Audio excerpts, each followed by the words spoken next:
invitarles a participar de uno de los temas tabú en el mundo evangélico. Nosotros necesitamos, como cristianos, ser luz y sal de la tierra. Eso es muy importante.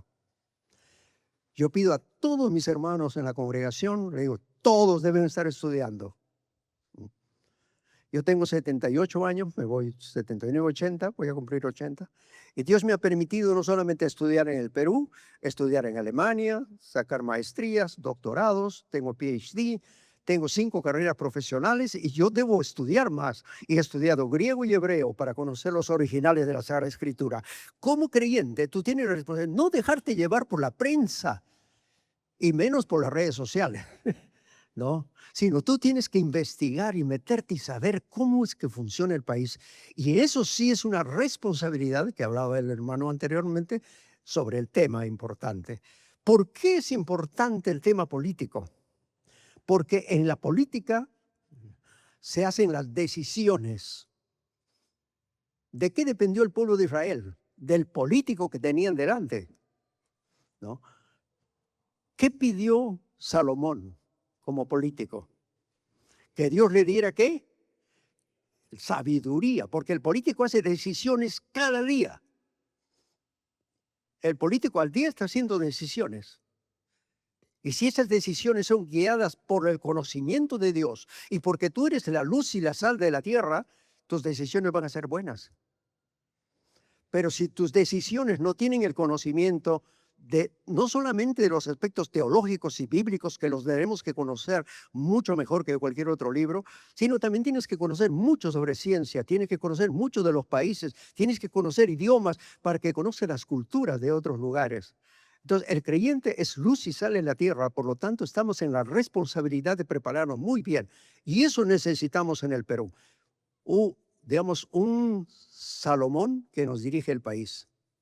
Me alegró mucho en esta semana viendo el mensaje de Bukele, abriendo la Sagrada Escritura y explicando los principios de la sabiduría que se pedía. Y él pide todos los días sabiduría a Dios para gobernar su país. Y me parece muy importante porque es la única forma de cambiar. El país va a cambiar solo cuando haya creyentes políticos en este país. Otra manera no lo hay. ¿Podríamos poner ahora? Sí. ¿Cuántos somos los evangélicos en el Perú? 22% según la última encuesta del INEI. 7.500.000. Con 7.500.000 puedes poner el presidente que tú quieras, el Congreso que tú quieras, ¿no? Pero como cada uno anda por su lado y las iglesias no tienen una formación política ni teológica dentro de ese campo, entonces están andando a la deriva. Pero nosotros sí podríamos cambiar la historia del país, porque tenemos los votos necesarios. Pero, ¿qué nos falta? Es que nos falta lo que ahora están haciendo ustedes, invitando a personas para que traten el tema de la responsabilidad que nosotros como cristianos tenemos. Si Dios nos ha puesto sobre la tierra, ¿cómo qué? Ya lo decía un hermano, ¿cómo qué somos nosotros? Miembros del pueblo sacerdotal, de la nación santa, embajadores de Cristo sobre la tierra. Tenemos todos los medios a nuestra disposición, la sabiduría de Dios y de su palabra para gobernar el país. Solamente es cuestión de aplicar la Sagrada Escritura en cada decisión que nosotros tengamos. Vamos a ver solamente un pequeño ejemplo. A ver, según la Sagrada Escritura, ¿qué pasaba si una persona robaba? Tenía que devolver. Se llama el principio de la restitución, ¿no es cierto? ¿Devolver lo mismo o más de lo que había robado? Más de lo que había robado. Si era posible 3 a 4 a 5 veces más, ¿no es cierto? Ahora, ¿es necesario conocer la Biblia? Sí, ahora necesita usted y yo conocer no solamente los asuntos de la fe, del amor, la obra del Señor, todos los asuntos de la soteriología, escatología, neumatología, etcétera, etcétera, sino tiene que conocer, leer la Biblia con ojos pragmáticos para gobernar nuestro país. Yo les reto a ustedes jóvenes que si tienen el llamado de Dios para eso, tengan la posibilidad de prepararse para cambiar nuestro país y nuestra nación. Y eso no va a ser cosa digamos, muy sencilla. Tú tienes que prepararte, estudiar bien, conocer muy bien. ¿Por qué? Porque el conocimiento es poder. ¿Cómo se dice en alemán? Wissen ist Macht. Conocimiento es poder. Si tú tienes conocimiento, tendrás muchas cosas, ¿no? Posibles. Han pasado por mi despacho en los 5 años más de 460 proyectos de ley. Y me dicen, ¿pero qué? ¿Eso soy presentado tú? No, yo presenté 212 proyectos de ley. Se han aprobado 114, pero los demás lo venían porque te consultaban. Pastor, te traemos este proyecto. Revísalo tú. Yo pasaba por el Turnitin y él dijo, mira, es puro plagio, no hermano. Haz un proyecto correcto. Haz un trabajo de investigación. Presente un proyecto serio para que cambies el país. O sea, tú como creyente tienes la responsabilidad de prepararte y ser bueno para dirigir el país. Yo ya no, ya me voy al otro lado, ¿no? Me faltan pocos años para ir a la presencia del Señor, ¿no? Y por eso le decía a los políticos ahora, no, déjeme tranquilo, ¿no? Ya te comprometí con todos, pero ahora si puedo compartir algo, mi experiencia, para eso estoy viniendo acá, ¿no? Para compartir mi experiencia. ¿Y cómo así? ¿Por qué hemos puesto en este folleto el título Entre Dios y el Diablo? Porque, como acabamos de leer en el versículo bíblico, volvemos otra vez al versículo y quiero basar en esto esta primera parte.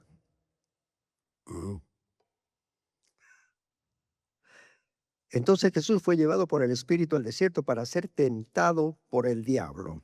Y solamente quiero dar un versículo que está acá y dice lo siguiente.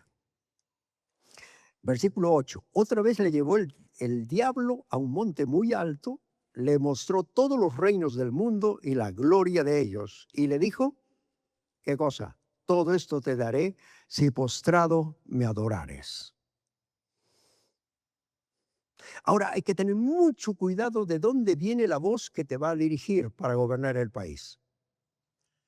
Si la voz viene de Satanás, te va a decir, todo esto te voy a dar si postrado me adorares. ¿Por qué? ¿Quién es el Dios de ese siglo, teológicamente hablando? Satanás, ¿no es cierto?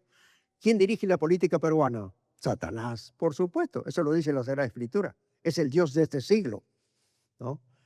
Y por eso le dice a Jesucristo, todos los reinos del mundo, le está diciendo, mira, le llevó a un monte muy alto y le mostró todos los reinos del mundo y la gloria de ellos. Y le dijo, todo esto te daré si postrado me adorares. Si tú, el primer requisito para ser político cristiano es esto. Si tú quieres ser político cristiano, si tú quieres ser político, descalificado para ser político. Lo repito, primer requisito para ser un político es no desear ser político cristiano. ¿Sabe qué significa eso? Porque si la petición que tú sientes, voy a tener poder, voy a tener mucho dinero, voy a hacer esto, voy a hacer aquello, eso no viene de Dios, eso viene de Satanás. ¿Ya? Viene un señor y te dice, mire, viene porque te dice, mira, ¿sabes qué? Tenemos acá un espacio y queremos que tú seas candidato. Y tú dices, Señor, estoy ganando 25,000 mensual para miseria que me van a pagar. No, yo no me meto en política, ¿no? ¿Por qué? Porque meterse en política es una vergüenza, ¿no? ¿Qué dicen de los políticos ahora? ¿No? Es lo peor, eso es lo que dan. Entonces, cuando te llaman a ti como político, te dicen, bueno, ¿a qué me estás llamando, no? ¿Me estás llamando porque tengo un prontuario de delincuente muy bueno como para ser político? ¿Tengo esa capacidad? ¿Por eso me estás llamando? ¿No? O sea, cuando tú veas que siendo político vas a perder todo, primero tu honorabilidad. Acaba de decirnos el hermano hace poquito que han inventado una mentira diciendo de una hermana que se va a presentar a la política, ¿no? Eso es la política. La política es mentira. Alguien me preguntó ¿qué es lo primero que has aprendido de la política? Que no creas nada de lo que dicen los periódicos ni la gente. Eso no es el mundo político. El mundo político es otro que se lleva dentro. Yo lo aprendí de esta manera. Estaba en un salón del Congreso, el salón donde comíamos nosotros. Yo le puse la sala Perros Hambrientos, ¿no? Ciro Alegría, mejor dicho, ¿no? Porque íbamos a comer ahí entre todos, ¿no? Entonces, sala Ciro Alegría, sí, donde están los perros hambrientos, ahí vamos, ¿no?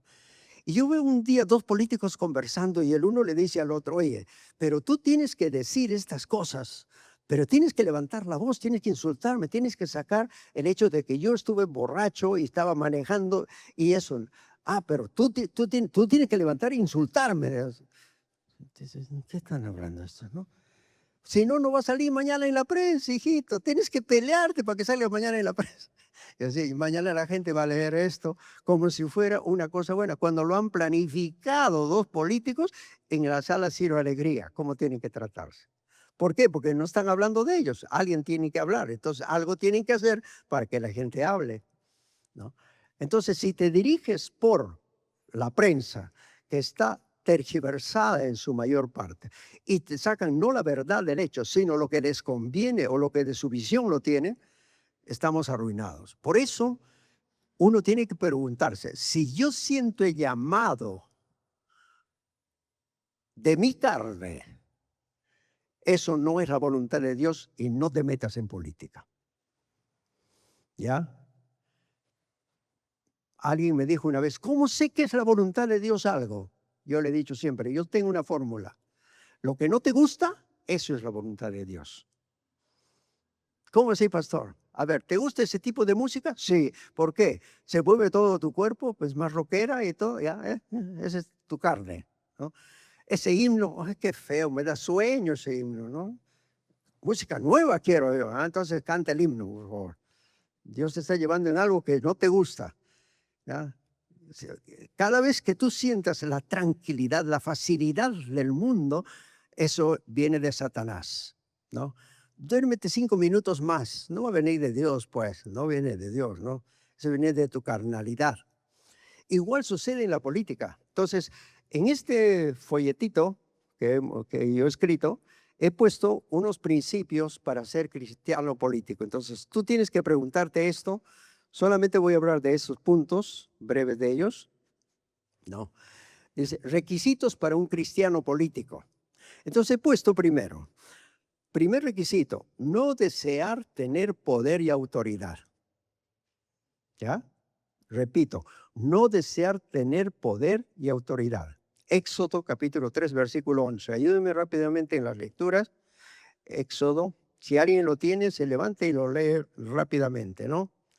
Éxodo capítulo 3, versículo 11. Si alguien lo tiene, por favor, y nos dice fuerte. Ya, ustedes tienen con su celular más rápido. Si lo leo yo después, por favor, me ganan los versículos. Entonces Moisés respondió a Dios, ¿quién soy yo para que vaya al faraón y saque de Egipto a los hijos de Israel? O sea, Moisés quiso ir, dice, yo voy a hacer, voy a liberar al pueblo de Israel de Egipto. No, no, no, no. Moisés estaba tranquilo postando sus animales ahí, ¿no? Su suero Jetro, y no pensó eso. Dios le dijo, ¿vas a liberar al pueblo de Israel de Egipto? Dijo, no, no, no, no. Estoy tranquilo, Señor, por favor, ¿no? Cuando tú te sientas muy cómodo, y cuando Dios te llame, y cuando sabes que vas a perder, acepta, porque eso viene de Dios. Y Dios te está empujando, ya métete. Pero Señor, van a hablar mal de mí, de los políticos, van a decir que soy un desastre, soy igualito con los demás, coimeros y todo, ¿no? Robasueldos y lo demás que decían los congresistas. No, ahí te quiero, donde las papas queman. No, Señor, pero es que no voy a ganar ni siquiera plata bien ahí, en mi carrera estoy mejor, ¿no? Y ahí no voy a ser bien. O sea, eso es lo que pasó con Moisés, como estamos viendo en Éxodo 3:11. Él no es que está entusiasmado por liberar, no, no, no, no puedo, ni siquiera puedo hablar. ¿Para qué me vas a meter ahí? No. Vamos a leer Lucas 22:26. A ver, el que me gane rápidamente y nos dé Lucas 22:26. Gracias. 22:26. Alguien se pone de pie y nos dice rápidamente, varón, mujer, ya lo tiene. A ver, hermano, por favor, fuerte. No solo son, pues si no sea la ley de vosotros con el más coe, que mi ide de la Exacto. Una de las cosas fundamentales para un político cristiano es que no entra para servirse del poder. Tiene que tener el sentido, voy a ir y voy a perder, porque me pongo al servicio de los demás. Tengo que ser el churre de los demás, tengo que ser el que ayude a los demás, el que apoya a los demás. Si tú tienes en tu corazón que entrar al mundo es servir, eso es otra cosa, ¿no? Yo recuerdo muy bien, mi padre fue político, mi hermano era político y yo vengo de una familia metido en el poder político del país, ¿no? Y, y un día en Huancayo, el periodista de radioprogramas del Perú que trabajaba conmigo, fue mi alumno también, me preguntaba, decía, oye, su familia son políticos y usted, ¿por qué se quedó de pastor? Métase de político. Y yo le dije, ¿sabe qué? Yo soy embajador de Cristo sobre la tierra y no diputadito de provincia.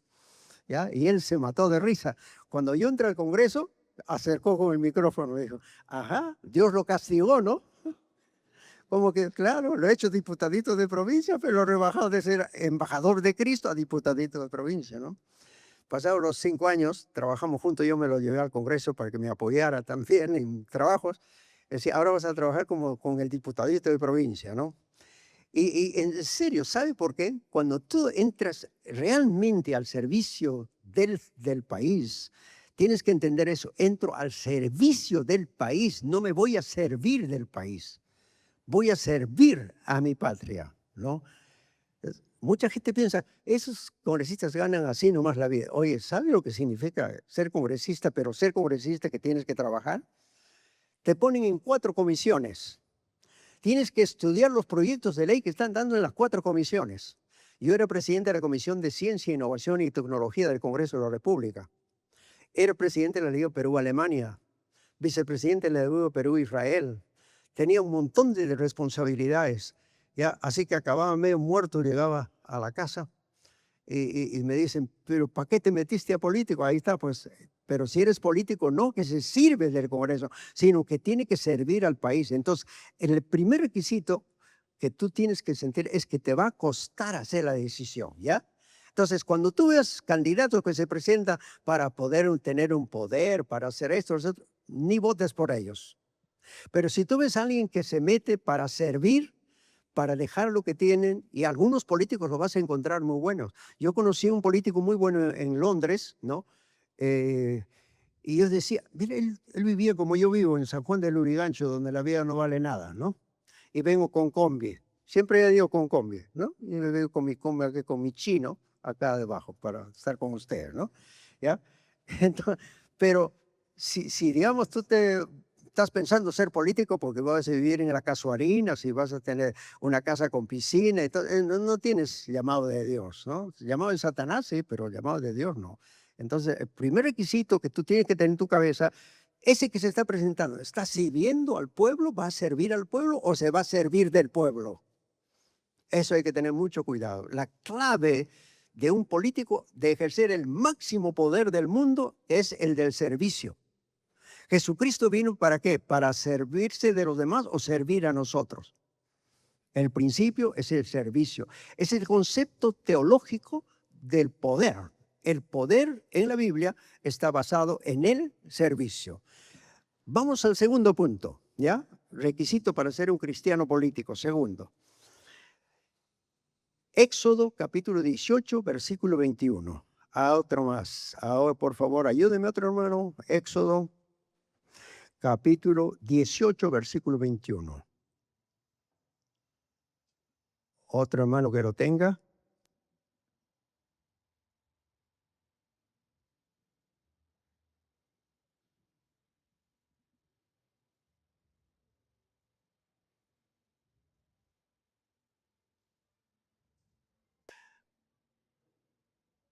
Ya, muy bien, alguien que lo tenga. Ahí está. Ah, lo tenemos arriba. Ah, no, ya está ahí, ¿no es cierto? Ya. Muy bien.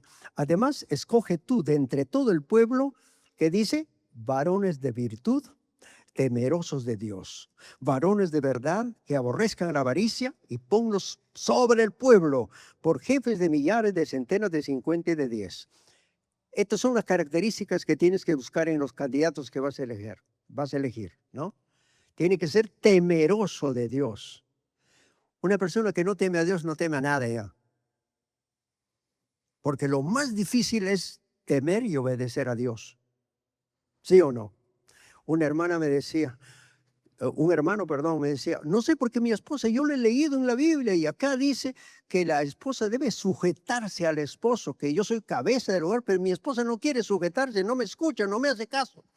Yo le digo, oye, ni Eva le hizo caso a Dios y te va a hacer caso a tu esposa, no fastidia. No has entendido bien entonces, ¿no?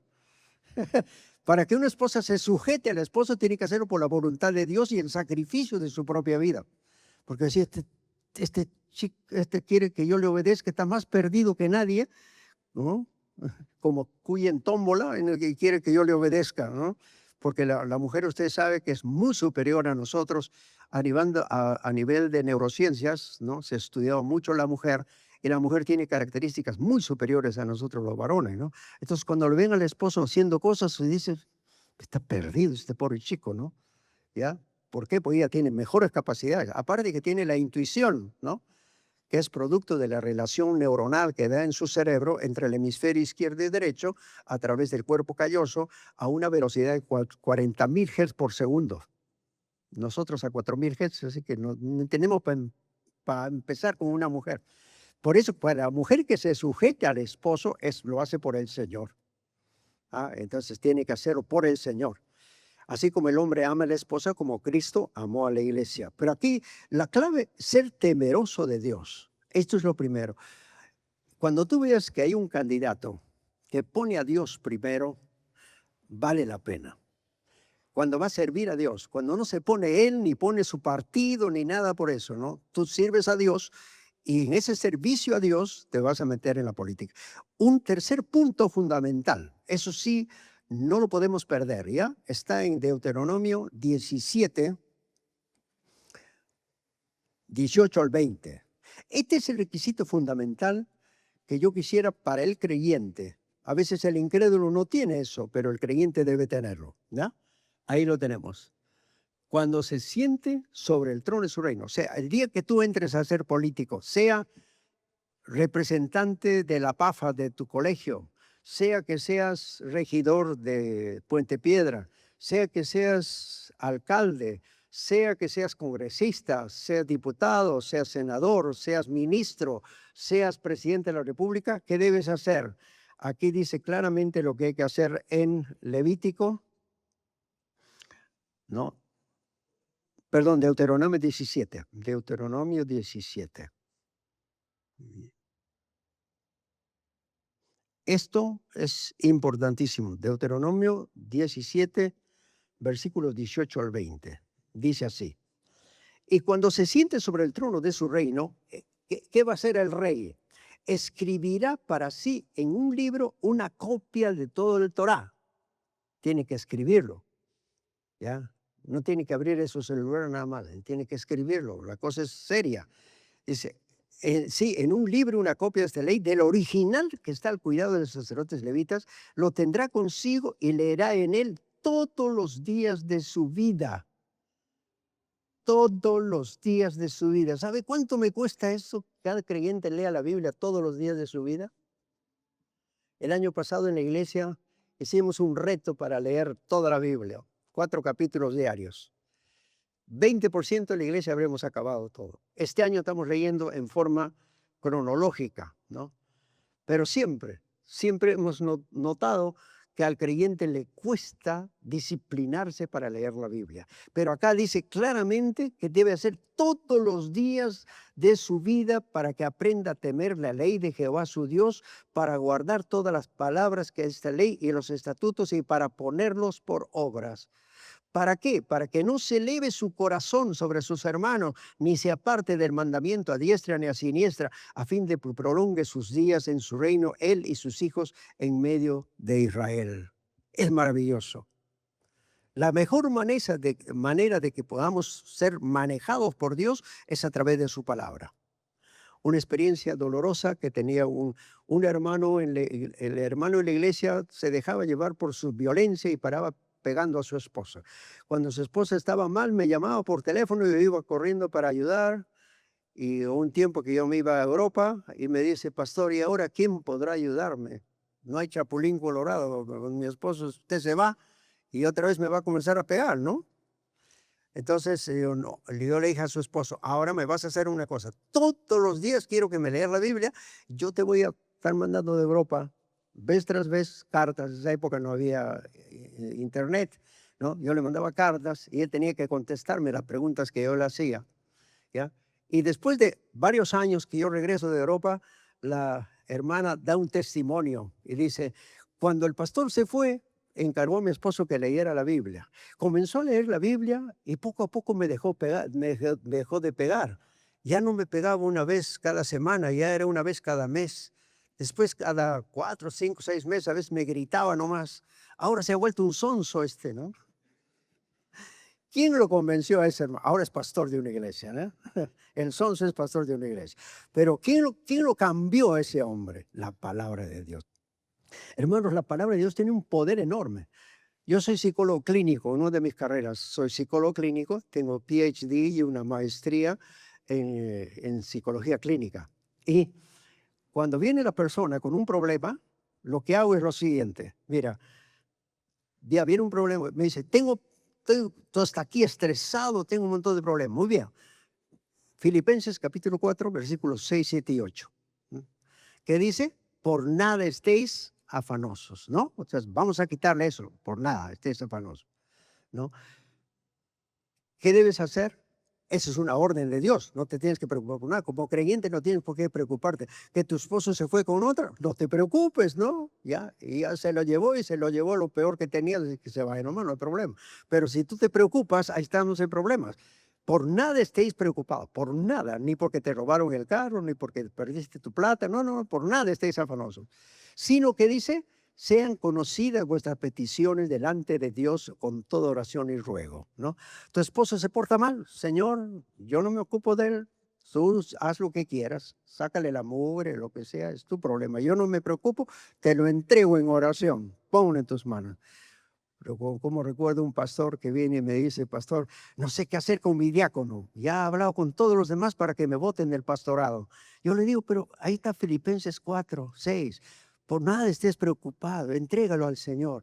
Pero entrégalo, si Él quiere, digamos, hablar con los demás para quitarte ya, pero tú déselo al Señor, no te preocupes, dale, dale, hasta que por fin en la tercera oración, por fin entregó. Y dices, ay, ya, Señor, ya te lo entregué, ya no tengo nada que ver. A los 15 días me dice, pastor, ¿puede venir para el entierro del diácono? Ya murió. Ya ves, le digo, solucionó el Señor, no hay problema, ¿no? Ah, si hubiera sabido hace 5 años, hubiera orado, ya se hubiera ido, ¿no?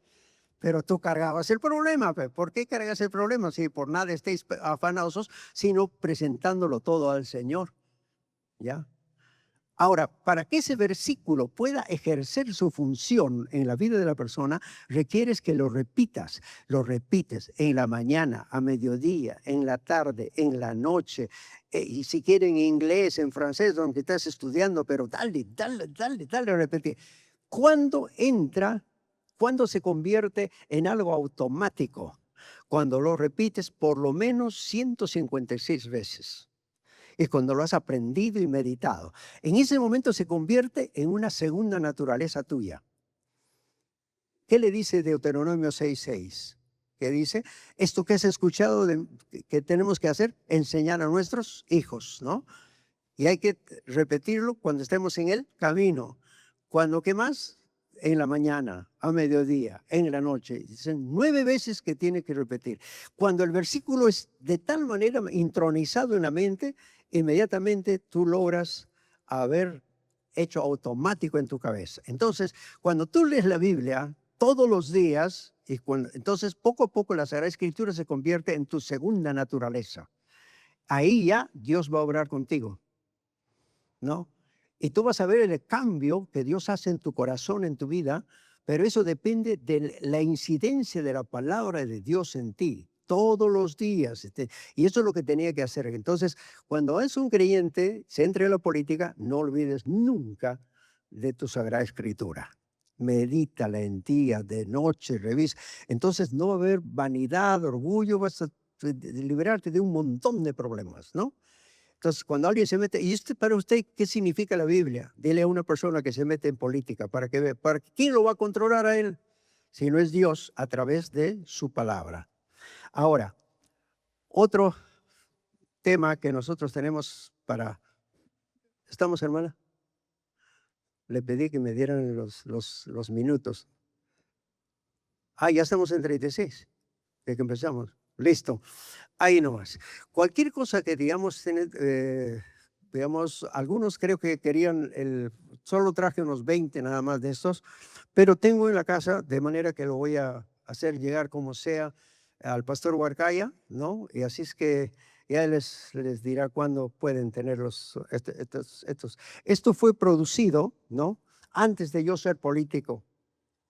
Ya, con una experiencia muy interesante, y por eso yo le había titulado Entre Dios y el Diablo. Y por culpa de este folleto yo entré a la política también, porque yo lo produje y yo se lo di a Alberto Fujimori cuando le estaba tratando como psicólogo, y le entrego el folleto, pero acá en la parte Entre Dios decía, había una ilustración muy bonita, y el diablo aparecía el Congreso de la República. Entonces él me dice, yo quiero verte en el Congreso abriendo tu Biblia.